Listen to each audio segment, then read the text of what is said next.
아직까지 중국이 아시아의 중심이라고 하는 착시 현상을 가지고 있는데 그건 뭐냐? 중국 사람들이 역사를 갖다 25사라고 하는 이건 정사다, 올바른 역사라고 하는 이걸 갖다 탁 뒤집어 씌웠어요. 근데 어떻게 요사, 금사, 원사가 중국사냐는 거야. 아까 예를 들어 만약에 정통론을 가지고 얘기해서 정왕조의 것을 내가 어떻게 이어받아는 그 이제 논리가 성립이 안 되는 거잖아요. 아까 이제 중화민국 얘기하고 중화인민공화국 얘기하면서 청조를 무너뜨릴 때 어떻게 무너뜨렸는데 어떻게 자기들이 청나라를 이어받았다고 할 것이냐라고 하는 문제를 제가 제기했는데 25사를 갖다 놓고 자기들이 갖다 놓고 이건 중국의 정통 역사다. 그러면 그것이 앞에 걸 이어받고 정통이라고 하는 말은 통이라는 건 이어받는다. 신류가 이어받는다는 말이에요. 정통성이라고 하는 말. 그 제대로 이어받았다는 거예요. 근데 이건 어디에서 저기 되면 저기 남송 시대에 말하면 찌그러진 시대죠. 뭐냐면 금나라에 의해서 찌그러진 남송 시대에 살았던 주희가 주자학이라고 하는 유학을 가지고 주자학이라고 하는 걸 갖다 혈통주의로 이제 그 둔갑을 시킨 그런 데서 온 착시 현상이고 그것을 금과 옥조로 어떤 한족들이 만들어내는 역사의 착시 현상이다. 이렇게 그 생각을 이제 해봅니다. 그 다음에 그냥 빨리 넘어갔습니다.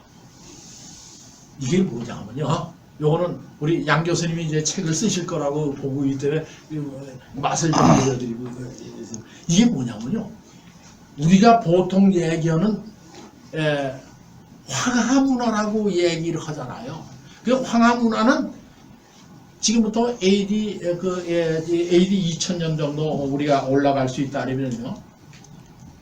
여기에 북방문화는요. 그보다 약 1000년 내지 2000년 정도 앞서는 고학적 문화가 있습니다.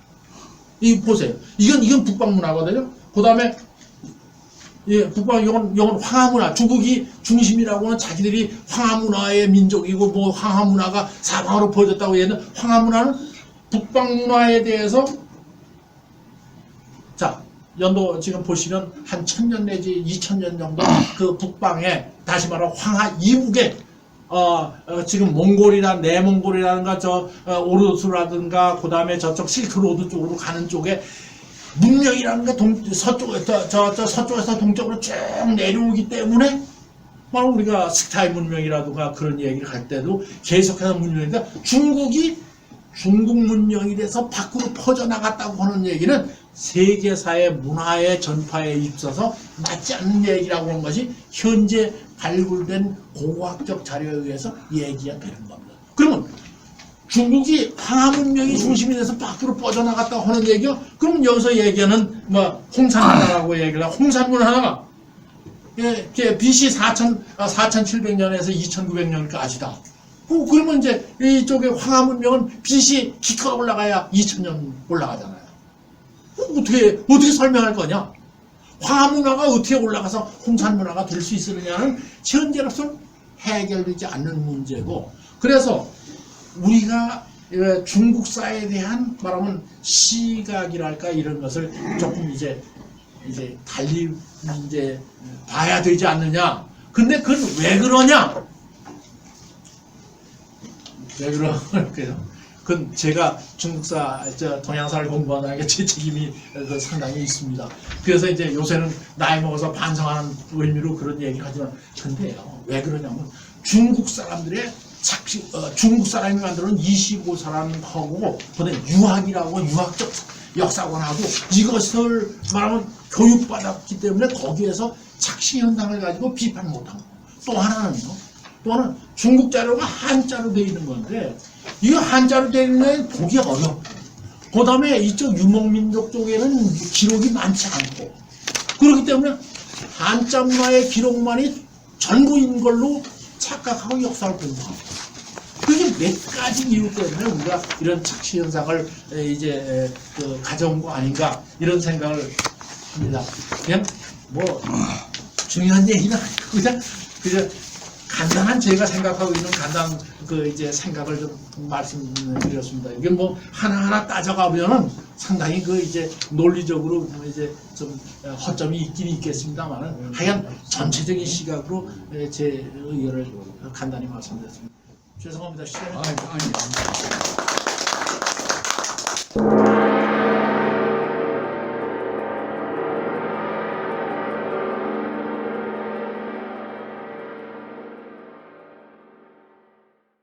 질문 있으시면은 제가 먼저 질문 좀 드리고 예. 건의 좀 드리겠습니다. 지금 본격적으로 강의를 해줘 설명해줄 잡식공감은 구름처럼 싹 흘러갔다가 지나가 버렸는데 다음번 한 번 더 그것을 해주시면 어떨까 생각이 들고요.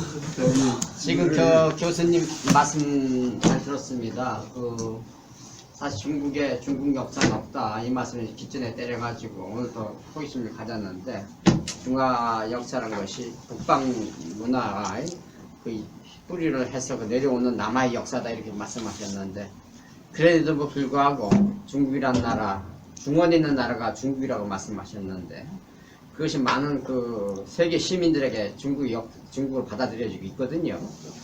그 이유가 무엇일까? 제가 보기에는 말씀 중에 몇 가지 생각을 해봤는데 중원이란 땅, 영토가 있었고 지배 민족이 항상 갑의 위치에서 있다는 자기 우월감이 있었고 그다음 세계를 지배하려는 소위 지배는 안 되지만은 그 퍼뜨린 사상이 하나 있어 육아 사상이든 그것이 그게 중화주의로 발전돼가지고 오늘까지 지속되는데 그것이 또 분열됐다 통합됐다 계속 반복은 하지만은 그래도 그 뿌리가 굳건해가지고 그것이 이어지는 거 아닌가 생각이 드는데 어떤 생각이신지 저는 모르겠습니다만 여쭤보고 싶습니다.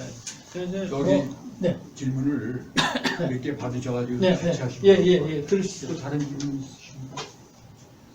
여기 질문이 없으시면 제가 질문을 하나. 홍인탁 교수라고 서울대 경제학과 교수분이 그 역사책을 쓰셨어요.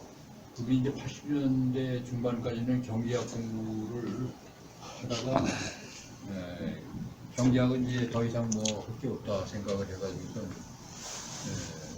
East Asian History 라는 책을 영어로 쓰셨는데 그 책의 그 내용은 뭐냐면 이 동아시아 역사가 또는 뭐 이 아시아 역사가 한족하고 그다음에 이슬람적하고 그다음에 그 나머지 뺀 이 몽골 우랄알타이족이라고 할까요?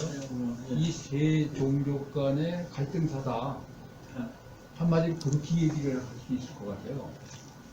그거를 같이 좀 해서 그 말씀을 해주시면 어떨까? 예, 뭐 그런 얘기는 이제 실크로드를 문제를 가지고 그 얘기를 하면 아마 어느 정도 얘기가 될 겁니다. 실크로드라고는 아주 굉장히 중요한 이슬람 세계하고 동아시아 세계하고 연결하는 루트가 있거든요. 그 중간에 이제 그 무슨 뭐 중간에 여러 종족이 있기는 했습니다만 그리고 이제 그 다음에 우리가 얘기하는 이제 흉노라든가 선비라든가 그 다음에 이쪽에 후대로 오면 거란족이라든가 여진족이라 이런 사람들이요.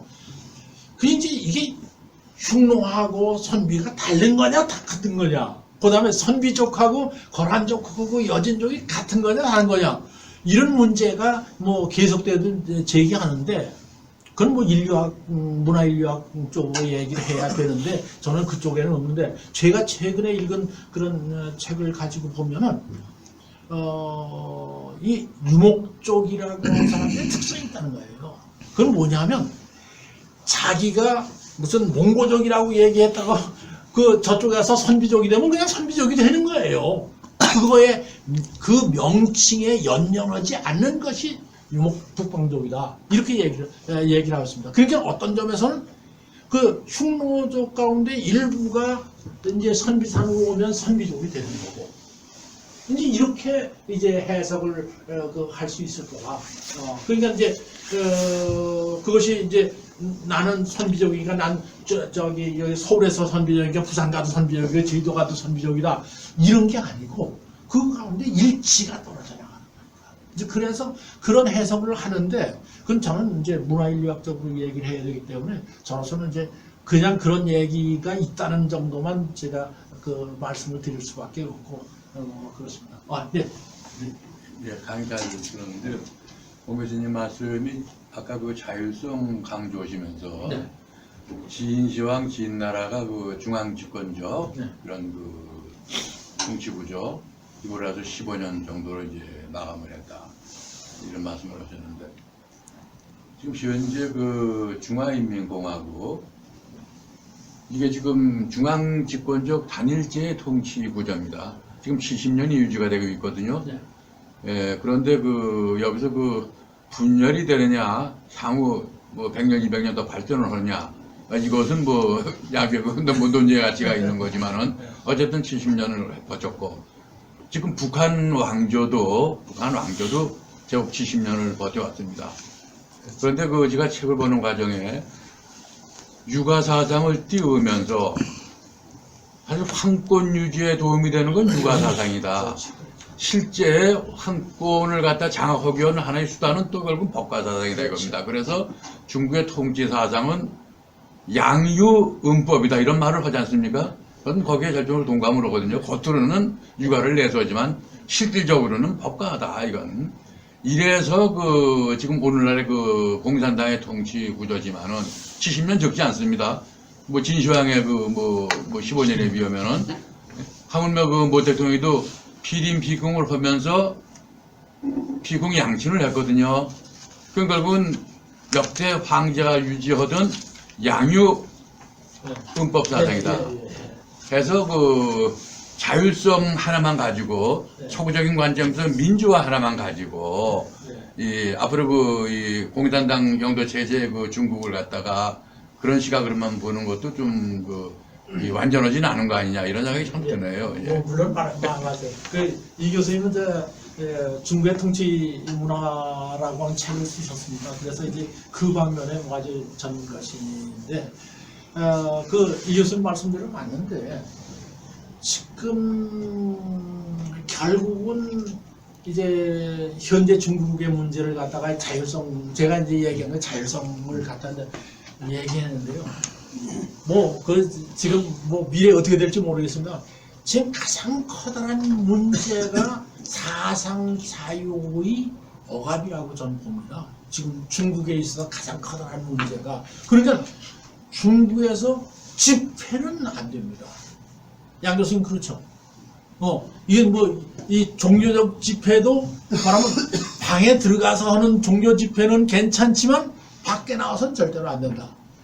그것은 뭐냐면 저는 자신 없다고 하는 자신 없다고 중국 정부가 자신 없다고 하는 걸 갖다가 하고 그것이 말하면 그 행정력에 의한 군사력에 의한 통제 방법을 이제 현재도 쓰는 거 아닌가 그렇게 생각하고 있거든요. 그런데 사실은 이 사상 통제라고 하는 것은 독재 권력이 들어오면 반드시 나타나는 현상입니다.